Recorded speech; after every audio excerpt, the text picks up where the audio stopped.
Hello बच्चों, welcome to my YouTube channel physics arena. आज हम डिस्कस करने वाले हैं किरचॉफ लॉ को। किरचॉफ लॉ क्या होता है, इसका कहाँ यूज़ किया जाता है, किन सर्किट में इसको अप्लाई करते हैं और कैसे करते हैं, ये सब चीज़ें आज हम डिस्कस करने वाले हैं। तो चलिए स्टार्ट करते हैं किरचॉफ लॉ। किरचॉफ लॉ को समझने से पहले हमें कुछ बेसिक टर्म्स को समझना पड़ेगा। तो चलिए स्टार्ट करते हैं। सबसे पहले बेसिक टर्म, सबसे पहले बच्चों मैं आपको बता दूं कि किरचॉफ लॉ कहाँ यूज होता है। तो मैं आपको बता देता हूं इसका answer. Kirchhoff laws are required to calculate current in each branch क्या होती है अभी बताएंगे, ऑफ कॉम्प्लेक्स सर्किट्स।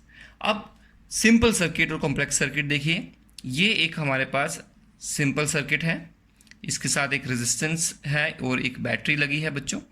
इसका रेजिस्टेंस R है, इसका पोटेंशियल डिफरेंस V है, और अगर हमें बताना हो कि करंट कितना होगा तो we will apply Ohm's law, और ओम्स लॉ लगाकर हम यहाँ से कैलकुलेट कर सकते हैं I इक्वल टू V/R। तो सिंपली आप आराम से कैलकुलेट कर सकते हैं। लेकिन बच्चों अगर सर्किट कुछ इस तरह का है, मान लेते हैं कि यहाँ पर एक रेजिस्टेंस लगा हुआ है, इस तरह से है, और एक रेजिस्टेंस और है, साथ में एक बैटरी है, बैटरी के साथ इसको कनेक्ट किया है, फिर एक और रेजिस्टेंस है, फिर एक और बैटरी है। तो इसकी EMF E1 है, इसकी EMF E2 है, इसका रेजिस्टेंस R1, इसका R2, इसका R3 है। तो बच्चों ये थोड़ा कॉम्प्लेक्स हो गया है, यहाँ पर हमें समझ में नहीं आएगा कि ओम्स लॉ को कैसे अप्लाई करना है ना। तो इसलिए हम क्या करेंगे, इन चीज़ों को इस सर्किट में अगर हमें करंट कैलकुलेट करना है तो हम किरचॉफ लॉ अप्लाई करेंगे। तो किरचॉफ लॉ को समझने से पहले हमें कुछ बेसिक टर्म्स को समझना पड़ेगा। तो चलिए सबसे पहली बेसिक टर्म है जिसका नाम है जंक्शन। बच्चों जंक्शन क्या होता है? जंक्शन एक वो पॉइंट होता है जहाँ पर दो से ज़्यादा रास्ते आकर मिलते हैं। दो से ज़्यादा मतलब एक रास्ता यहाँ से आ रहा है, एक रास्ता यहाँ से आ रहा है, एक रास्ता यहाँ से आ रहा है। तो देखिए इस पॉइंट पर तीन रास्ते आकर मिल रहे हैं, तो इसे हम जंक्शन कहेंगे। आपने सुना होगा अम्बाला जंक्शन। अगर आप नॉर्थ इंडिया में रहते हैं, हिमाचल में एक सिटी है जिसका नाम है सिटी के अंदर रेलवे स्टेशन है, उसका नाम है अम्बाला जंक्शन है। अगर आपने सुना है तो बहुत बढ़िया बात है, नहीं तो इंटरनेट पर सर्च कर सकते हैं। रेलवे स्टेशन का नाम अम्बाला जंक्शन है। इसका मतलब क्या हुआ कि अम्बाला रेलवे स्टेशन पर एक जम्मू कश्मीर से ट्रेन आती है, एक जो रेल है, रेलवे लाइन एक वहाँ से आती है, एक अमृतसर से आती है, एक सहारनपुर की तरफ जाती होगी, और एक मान लीजिए चंडीगढ़ वाली साइड जाएगी और एक दिल्ली वाली साइड जाएगी। ऐसे एग्जाम्पल के लिए बता रहा हूँ आपको। तो देखिए इस रेलवे स्टेशन पर कितने ट्रैक्स आकर मिल रहे हैं, तो 5 ट्रैक आकर मिल रहे हैं, इसलिए इसको जंक्शन कहा जाता है। तो जंक्शन एक ऐसा पॉइंट होता है जहाँ पर 2 से ज़्यादा रास्ते आकर मिलते हैं, 3, 4, 5 कितने भी हो सकते हैं। अब एक सर्किट में चलिए देखते हैं कि जंक्शन कौन कौन से हैं। इसका नाम रखिए A, इस पॉइंट का नाम रखिए B, C, D, E and F। आप देखिए इस पॉइंट को नोट करिए, F पॉइंट को। यहाँ पे 3 वायर्स आकर जुड़ रही हैं, तो इसलिए ये एक जंक्शन होगा। इसी तरीके से C पॉइंट को भी हम क्या कह सकते हैं, जंक्शन कह सकते हैं। बच्चों B इज़ नॉट जंक्शन, क्योंकि यहाँ पे सिर्फ 2 ही रास्ते आके मिल रहे हैं। तो हम लिख सकते हैं यहाँ पे in the given circuit F and C are junctions। Junction के बाद दूसरी चीज जो हम डिस्कस करेंगे वो है ब्रांच क्या होती है। बच्चों ब्रांच का मतलब होता है कि इस सर्किट में 2 कंसेक्यूटिव जंक्शंस के बीच का जो रास्ता है उसे ब्रांच कहेंगे। जैसे ये एक जंक्शन है, ये दूसरा जंक्शन है, इन दोनों जंक्शन के बीच का जो रास्ता है दैट इज ब्रांच। तो देखिए ये एक रास्ता है, इसे ब्रांच कहेंगे।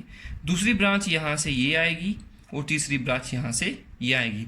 2 साथ साथ वाले जंक्शन के बीच का जो रास्ता होगा उसे ब्रांच कहा जाएगा। तो in the given circuit FC is a branch. दूसरे नंबर वाली ब्रांच क्या होगी, FABC इज अ ब्रांच। तीसरी branch FEDC is the third branch. तो ये होती है ब्रांच।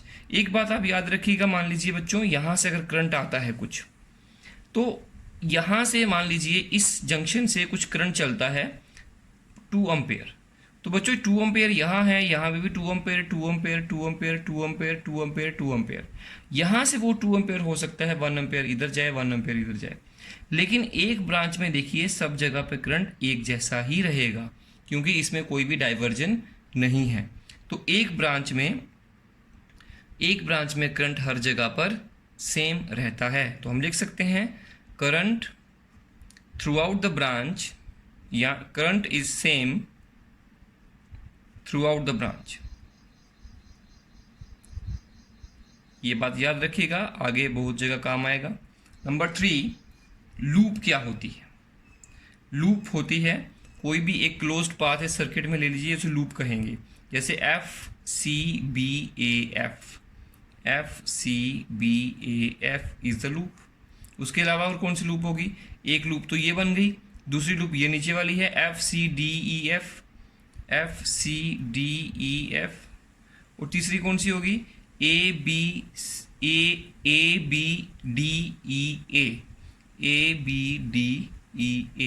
ये पूरी, ये भी एक लूप है, ये भी एक लूप है, और ये भी एक लूप है। तो ये तीनों एक लूप है। तो 3 लूप्स हैं इसके अंदर। तो ये होती हैं लूप्स। तो ये तीनों टर्म्स को समझना ज़रूरी था, इसलिए मैंने आपको बताया। पहली जंक्शन क्या होता है, दूसरा ब्रांच क्या होती है, तीसरा लूप क्या होता है।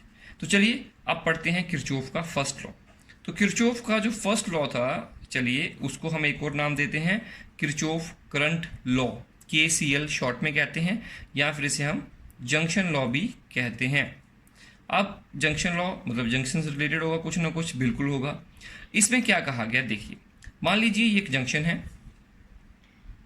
इस जंक्शन में एक वायर यहाँ से आ रही है, एक वायर यहाँ से आ रही है, एक वायर यहाँ से है, एक और एक ये है। 5 वायर्स यहाँ पे कनेक्ट हो रही हैं। It is a junction. यहाँ से करंट आ रहा है I1, यहाँ से करंट आ रहा है I2, यहाँ से आ रहा है I3, यहाँ को जा रहा है I4, यहाँ को जा रहा है I5। तो फर्स्ट लॉ ये कहता है कि एक जंक्शन पर जितना करंट एंटर करेगा उतना ही लीव करेगा। कहने का मतलब total current entering the junction is equal to total current leaving the junction. जितना करंट एंटर करेगा उतना ही लीव करेगा। ऑब्वियसली अगर यहाँ से 3 एम्पेयर आ रहा है, यहाँ से 2 एम्पेयर आ रहा है, यहाँ से 5 एम्पेयर आ रहा है, तो टोटल करंट कितना एंटर हुआ इस जंक्शन पर? 10 एम्पेयर। और हो सकता है यहाँ से 5 एम्पेयर और यहाँ से 5 एम्पेयर निकल रहा हो। तो जितना एंटर करेगा उतना ही निकलेगा। दूसरी तरह से हम ये भी समझ सकते हैं कि 3 एम्पेयर का मतलब हुआ 3 coulomb per second. 3 coulomb 1 second में इधर से चार्ज आ रहा है, 2 कूलम पर सेकेंड इधर से आ रहा है। तो 1 सेकेंड में 2 कूलम यहाँ से आया, 5 कूलम यहाँ से आया, 3 कूलम यहाँ से आया। तो टोटल चार्ज कितना एंटर हुआ 1 सेकेंड में? 10 कूलम। और यहाँ से दोबारा कितना निकलेगा? 10 कूलम निकलेगा 1 सेकेंड में। इसका मतलब ये हुआ जितना चार्ज यहाँ से 1 सेकेंड में एंटर हुआ उतना ही चार्ज यहाँ से 1 सेकेंड में निकल गया। This law is also consistent with law of conservation of charge. ये चार्ज के लॉ से भी, कंजर्वेशन के लॉ से भी कंसिस्टेंट है। इसका मतलब ये एक्चुअली ये एक फंडामेंटल लॉ होता है कंजर्वेशन ऑफ चार्ज, और ये जो लॉ है ये इस लॉ के ऊपर बेस्ड है, यहीं से डिराइव हुआ है। तो याद रखिएगा किसी भी जंक्शन पे टोटल करंट का सम 0 होता है। हम ऐसे भी लिख सकते हैं कि अगर हम जो करंट लीव कर रहे हैं उसको नेगेटिव कहें और जो करंट एंटर हो रहे हैं उसको पॉजिटिव कहेंगे, दोनों की डायरेक्शन अपोजिट है, तो we can write like this also, I1 plus I2 plus I3 equal to I4 plus I5। और यहाँ से आएगा I1 plus I2 plus I3 minus I4 minus I5 equal to 0। That is equal to I1 plus I2 plus I3 plus minus I4 plus minus I5 equal to 0। implies total current at junction is 0। मतलब total current, if you take the current leaving as negative, current entering as positive, then the sum of all currents at a junction becomes 0। तो summation of all currents at a junction is 0। This is called Kirchhoff's first law। तो चलिए बच्चों first law को apply करना सीख लेते हैं। ये सामने आपके एक प्रॉब्लम है। इस प्रॉब्लम में ये जो ब्लू वाला है ये क्वेश्चन है और ये ग्रीन वाला मैंने खुद लिखा हुआ है बाद में। देखिए इसमें हमें बताना है, देखिए यहाँ से 4 एम्पेयर करंट एंटर हो रहा है, यहाँ से 3 एम्पेयर करंट एंटर हो रहा है, यहाँ से 2 एम्पेयर एंटर हो रहा है, यहाँ से 1 एम्पेयर निकल रहा है, यहाँ से 2 एम्पेयर बाहर को जा रहा है और यहाँ से 2 एम्पेयर एंटर कर रहा है। हमें बताना है कि इस ब्रांच में कितना करंट होगा। तो यहाँ से हम कैसे करेंगे इसको, देखिए पहले हम ए पॉइंट पे बात करते हैं। ए पॉइंट पे देखिए एक जंक्शन है, इट इज जंक्शन क्योंकि यहाँ पे 3 वायर्स कनेक्ट हैं। यहाँ से 3 एम्पेयर करंट एंटर हो रहा है, यहाँ से 2 एम्पेयर करंट एंटर हो रहा है और यहाँ से 3 + 2 5 करंट निकलेगा। कैसे, हमने पढ़ा था किरचॉफ फर्स्ट लॉ में कि current entering the junction equal to current leaving the junction. Okay, उसके बाद यहाँ नीचे आइए, यहाँ से 4 एम्पेयर करंट जा रहा है ऊपर की तरफ और यहाँ से देखिए अब सी पॉइंट वो देखिए, यहाँ से 2 एम्पेयर जा रहा है, यहाँ से 1 एम्पेयर जा रहा है। तो बच्चों यहाँ से कितना एंटर कर रहा होगा, लीव कर रहा है टोटल 3, एंटर कितना करेगा 3 एम्पेयर, बिल्कुल सही। यहाँ से आ रहा है 5, बिल्कुल 5 यहाँ पे आ रहा है, 5 में से 3 ऊपर को चला गया, नीचे कितना आएगा, तो कहेंगे नीचे आएगा 2 एम्पेयर, बिल्कुल सही। डी पॉइंट पे आइए, यहाँ से 4 एम्पेयर एंटर हुआ, यहाँ से 2 हुआ और यहाँ को कितना जाएगा 6 एम्पेयर जाएगा, सही। ई पॉइंट पे आइए, यहाँ से 6 आया, यहाँ से 2 आया, तो यहाँ को कितना जाएगा बच्चों, यहाँ जाएगा 8 एम्पेयर। तो दिस इज द आंसर। तो इस तरीके से हमने हर पॉइंट पर किरचॉफ फर्स्ट लॉ अप्लाई किया और इस करंट को कैलकुलेट कर लिया। तो बच्चों इस तरह से किरचॉफ के फर्स्ट लॉ को अप्लाई करते हैं। तो चलिए इसके बाद स्टार्ट करते हैं किरचॉफ सेकंड लॉ को। सेकंड लॉ क्या है, चलिए देखते हैं। सेकंड लॉ ऑफ किरचॉफ, इसको हम कहते हैं किरचॉफ वोल्टेज लॉ, केवीएल भी कहते हैं, या से कहते हैं हम लोग लूप लॉ। पीछे वाले को जंक्शन लॉ कहा था, इसे हमने लूप लॉ कहा। तो चलिए लूप लॉ को समझने से पहले कुछ हमें कन्वेंशंस को समझना पड़ेगा। तो चलिए कुछ कन्वेंशंस को हम स्टडी कर लेते हैं।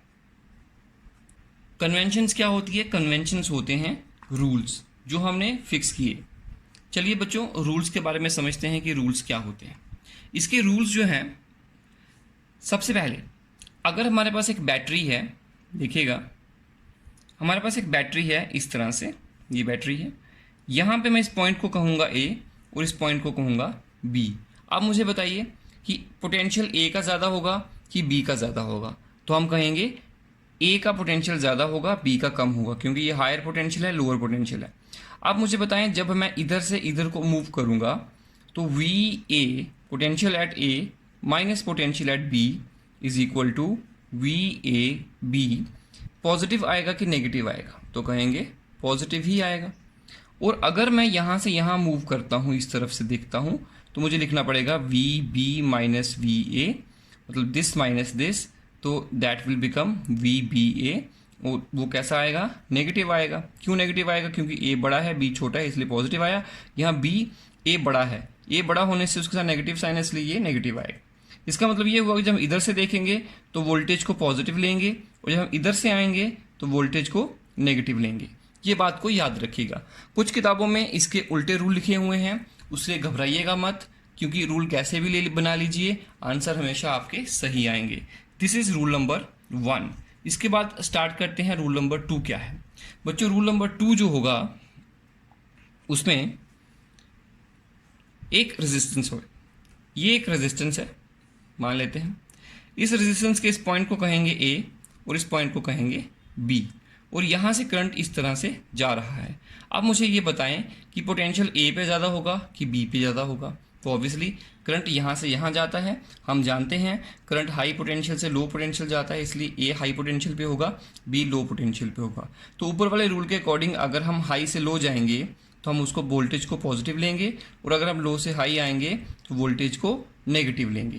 तो याद रखिएगा जब हम एक रेजिस्टेंस को क्रॉस करेंगे करंट की डायरेक्शन में, तो उसके जो वोल्टेज ड्रॉप होगा उस वोल्टेज ड्रॉप को पॉजिटिव लेंगे, और अगर हम उसके अपोजिट क्रॉस चलेंगे तो हम वोल्टेज ड्रॉप को नेगेटिव लेंगे। ये बात याद रखिएगा इसमें रेजिस्टेंस के केस में, और ये वाली बात याद रखिएगा वोल्टेज के केस में। तो ये दोनों रूल्स आप याद रखिएगा, इसी को यूज़ करके हम किरचॉफ के सेकंड लॉ को अप्लाई करेंगे। तो चलिए बच्चों किरचॉफ का सेकंड लॉ अप्लाई करते हैं। किस तरह से करेंगे इसको देखिए। अब हमारे पास एक सर्किट है, मैं एक सर्किट ले लेता हूँ यहाँ पे। तो ये एक सर्किट है, इसमें एक रेजिस्टेंस लगा हुआ है, ये मैंने पहले भी बना के दिया था आपको। एक रेजिस्टेंस और लगा हुआ है, एक बैटरी लगी है इस तरह से, और एक यहाँ पे और रेजिस्टेंस है, एक बैटरी और भी है, ये है। इसका नाम ABCDEF रख दीजिए। ये रेजिस्टेंस R1 है, ये रेजिस्टेंस R2 है, ये रेजिस्टेंस R3 है। इसकी EMF जो है वो है E1 और इसकी EMF है E2। ये इसकी EMF आ गई। अब ये जो लॉ है, सेकेंड लॉ, ये लूप में लगता है। तो कोई एक लूप ले लीजिए, मान लीजिए इन लूप, बात करता हूँ इन लूप ABCFA, मतलब ये लूप ABCFA, दिस लूप। इस लूप में हमें किरचॉफ सेकंड लॉ को अप्लाई करना है। किरचॉफ सेकंड लॉ कहता क्या है, पहले ये देख लेते हैं। किरचॉफ सेकंड लॉ ये बताता है कि किसी एक लूप में, in a loop sum of all voltages equal to 0। This is Kirchhoff second law. सारी वोल्टेजेस का सम 0 होगा। देखिए कैसे, आपको पता है ये वोल्टेज प्रोवाइड करता है, ये पोटेंशियल डिफरेंस प्रोवाइड करता है, बिल्कुल देता है। ये वोल्टेज कंज्यूम करते हैं। तो बच्चों ये प्रोवाइड कर रहा है, ये कंज्यूम कर रहे हैं। तो ये रूल ये कहता है सेकंड लॉ कि जितना ये प्रोवाइड कर रहा है उतना ही मिलकर ये दोनों कंज्यूम कर रहे हैं। मतलब production equal to consumption in a loop. अगर आप ये कहें कि ये वोल्टेज जो है ये पॉजिटिव है, वोल्टेज को पॉजिटिव लें, जो ये प्रोवाइड कर रहा है, प्रोड्यूस कर रहा है, उसको पॉजिटिव माने, और जो कंज्यूम कर रहे हैं उसको नेगेटिव माने, तो इन सब का सम जो होगा वो 0 के बराबर रहेगा। बच्चों एक बात और है, वोल्टेज माने तो एनर्जी, इसका मतलब जितनी एनर्जी ये सप्लाई कर रहा है वो एनर्जी ये दोनों मिलकर खा रहे हैं। तो एक लूप में जितनी एनर्जी प्रोड्यूस हो रही है उतनी ही कंज्यूम हो रही है। तो ये जो लॉ है, ये law of conservation of energy पर बेस्ड है। तो कभी कभी इसका क्वेश्चन भी आ जाता है कि सेकेंड लॉ किरचॉफ का कौन से वाले बेसिक लॉ के ऊपर बेस्ड है, तो हम कहेंगे law of conservation of energy. और फर्स्ट लॉ किस पे बेस्ड है, law of conservation of charge. अब देखिए ये तो वही बात हो गई कि जैसे एक फैमिली में ये पापा हैं जो पैसे देते हैं और ये बच्चे हैं जो पैसे कंज्यूम करते हैं। तो जितने पैसे पापा ने दिए बच्चों ने खा लिए। ये वही सिस्टम हो गया कि एक लूप में जितनी वोल्टेज प्रोवाइड करेंगे उतनी ही कंज्यूम हो जाएगी। तो इसको एक बार टेस्ट करके लिख के देखते हैं इसको अप्लाई कैसे करना है। तो देखिए बच्चों, इसके अंदर मैं लूप लॉ लगाता हूँ। कैसे लगाना है देखिए, सम ऑफ ऑल वोल्टेजेस करेंगे। तो चलिए पहले तो मैं इसके अंदर करंट को डिवाइड करता हूँ। करंट को डिवाइड करने से पहले मुझे इसको रीड्रॉ करना पड़ेगा। मैं इसको एक बार रीड्रॉ कर लेता हूँ। देखिए फिर से ये एक और रेजिस्टेंस है यहाँ पे, this is E1, this is again यहाँ पे एक लगा देता हूँ रेजिस्टेंस, और एक बैटरी लगा देता हूँ जिसका नाम E2 है। EMF है इसकी, ये रेजिस्टेंस R1 है, ये R2 है, ये R3 है। सबसे पहले मैं इसमें किरचॉफ का फर्स्ट लॉ लगाऊंगा और करंट का डिस्ट्रीब्यूशन करूंगा। तो देखिए बच्चों, करंट का डिस्ट्रीब्यूशन कैसे करेंगे, ध्यान रखिएगा। जितनी भी बैटरी इसमें लगी हैं उसके पॉजिटिव टर्मिनल से करंट निकलेगा। बिल्कुल, मान लेते हैं यहाँ से करंट निकला I1 और यहाँ से करंट निकला I2। यहाँ से I2 करंट चला, यहाँ से आया I1 और यहाँ से आया I2, दोनों यहाँ पहुँचे और यहाँ को कितना हो गया I1 प्लस I2। सही है, तो यहाँ से I1 प्लस I2 जाएगा, ये यहाँ पहुँचेगा। तो यहाँ पे कितना पहुँचा I1 प्लस I2। यहाँ से फिर से डिवाइड होगा, कुछ करंट इधर जाएगा कुछ इधर जाएगा। अब इधर कितना जाएगा तो कहेंगे I1। क्यों, क्योंकि अरे भाई एक ब्रांच में करंट तो सेम रहता है, तो ऑलरेडी इसमें I1 कह दिया था, तो यहाँ से I1 आएगा। और नीचे को कितना आएगा I2, क्योंकि यहाँ पे ऑलरेडी I2 था। तो देखिए ये I2 करंट इसमें एंटर हो गया, यहाँ से निकला था एंटर हो गया, और यहाँ से I1 निकला था यहाँ से एंटर हो गया। तो इस तरीके से हमने करंट का डिस्ट्रीब्यूशन यहाँ पर बना लिया। करंट की डिस्ट्रीब्यूशन के बनाने के बाद ये हमने किरचॉफ का फर्स्ट लॉ लगाया था। इसके बाद अब हम लगाएंगे लूप लॉ। लूप लॉ लगाने के लिए हमें लूप में मूव करना पड़ेगा। तो हम मान लीजिए क्लॉकवाइज मूव करते हैं। यहाँ से स्टार्ट करूँगा A पॉइंट से, B पॉइंट से, फिर C पे जाएंगे। ये नाम रख देता हूँ पहले मैं। तो ये जो लूप है मैं नाम लिख देता हूँ किस लूप में हमें किरचॉफ का सेकंड लॉ लगाना है। इन लूप ABCFA, ये है लॉ। ये जो लॉ है यहाँ से लेके यहाँ तक का ये लॉ है। इस लॉ के अंदर किरचॉफ का सेकंड लॉ हम अप्लाई करते हैं। यहाँ से स्टार्ट करते हैं सबसे पहले। देखिए हम इस तरफ मूव करेंगे इस तरह से और यहाँ से पूरा घूम के यहाँ पे आएंगे। जो जो रास्ते में कंपोनेंट मिलेंगे उन सब का वोल्टेज को हम ऐड करते जाएंगे। तो सबसे पहले ए से स्टार्ट करें, आगे बढ़ेंगे, रास्ते में रेजिस्टेंस आया, रेजिस्टेंस के क्रॉस कितनी वोल्टेज ड्रॉप हो रही है, तो देखिए करंट कितना आ रहा है मल्टीप्लाई रेजिस्टेंस कितना है, ऐसे करेंगे V equal to I into R. तो यहाँ पे आएगा I1 प्लस I2 जो करंट है इंटू R1 रेजिस्टेंस होगा। ठीक हो गया, ये वोल्टेज ड्रॉप यहाँ पे हुआ। अब ये पॉजिटिव लेंगे नेगेटिव, अरे भाई हम भी तो करंट की डायरेक्शन में जा रहे थे इसलिए पॉजिटिव आना चाहिए, क्योंकि हमने रूल क्या पढ़ा था कि हम करंट की डायरेक्शन में जाएंगे तो पॉजिटिव लेंगे, अपोजिट जाएंगे तो नेगेटिव लेंगे अक्रॉस रेजिस्टेंस। चलिए यहाँ पे हो गया, आगे बढ़े बी पे आए, बी से नीचे सी पे आए, सी से आए E1 पे। ये भाई बैटरी छोटे से बड़े पे जा रहे हैं, तो हमने क्या रूल बनाया था कि छोटे पे बड़े पे हम जाएंगे तो उसको नेगेटिव लेंगे, तो हम इसको नेगेटिव लेंगे तो माइनस लेंगे, इसको प्लस लिया था इसको माइनस लेंगे। इसकी वोल्टेज कितनी है E1 है, इसका डायरेक्ट E1 लिखा क्योंकि इसकी वोल्टेज गिवन है ऑलरेडी। इसके आगे बढ़ेंगे फिर रेजिस्टेंस आएगा, हम करंट की डायरेक्शन में ही जा रहे हैं इसलिए इसको प्लस लिखिए और आगे बढ़िए और देखिए यहाँ पे लिखा हुआ है R2 और करंट है I1, तो यहाँ पे आएगा I1 R2 इक्वल टू 0। सारी वोल्टेजेस का सम 1 2 3 1 2 3 एक लूप के अंदर 0 होता है। तो दिस इज इक्वेशन नंबर 1। इसी तरीके से आप किरचॉफ लॉ को दोबारा भी अप्लाई कर सकते हैं in loop F C D E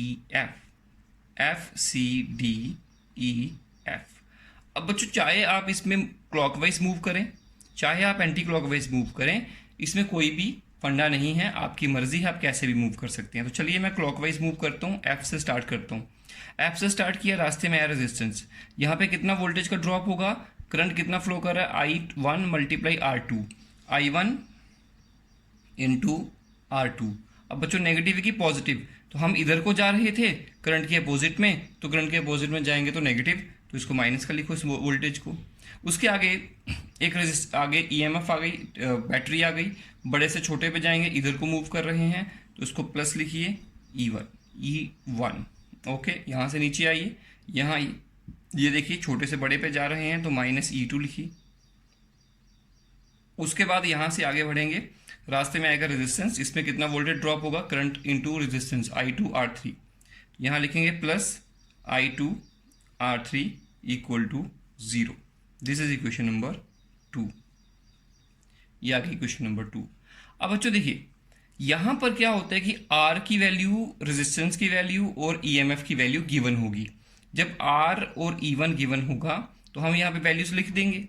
अब यहाँ पे सिर्फ I1 और I2 की वैल्यू नहीं पता है, मतलब कि हमारे पास कितने वेरिएबल्स हैं, हमारे पास 2 वेरिएबल्स हैं I1 एंड I2, 2 वेरिएबल्स हैं और इक्वेशंस भी कितनी हैं 2। तो इन दोनों को अगर हम सॉल्व करेंगे, solve 1 and 2 and you will come to know the value of I1 and the value of I2, और इस तरह से आप करंट की वैल्यू को निकाल सकते हैं। अगर आपके सर्किट में 3 करंट की वैल्यूज बन रही हैं I1 I2 I3, तो आपको 3 लूप्स लेकर 3 इक्वेशंस बनानी पड़ेंगी और फिर उनको सॉल्व करना पड़ेगा। और अगर 4 करंट की वैल्यूज ले रहे हैं तो 4 बार ऐसा करना पड़ेगा। तो इस तरह से बच्चों पहले हम एक सर्किट में जहाँ पे हमने इस ब्रांचेस में करंट कैलकुलेट करना है, हमें क्वेश्चन क्या आएगा कि calculate the current in each branch of the circuit, हमें करंट को कैलकुलेट करने का पूछा जाएगा और हमें क्या करना है, पहले किरचॉफ फर्स्ट लॉ लगा के करंट का डिस्ट्रीब्यूशन करना है। उसके बाद लूप्स में हमें किरचॉफ का सेकंड लॉ लगाना है और इक्वेशंस बनानी है, फिर उन इक्वेशंस को सॉल्व करके हमें करंट्स की वैल्यू को कैलकुलेट करना है। तो चलिए बच्चों एक प्रॉब्लम डिस्कस कर लेते हैं इसी के ऊपर और देखते हैं कि किरचॉफ लॉ को कैसे अप्लाई करके हम करंट कैलकुलेट कर सकते हैं।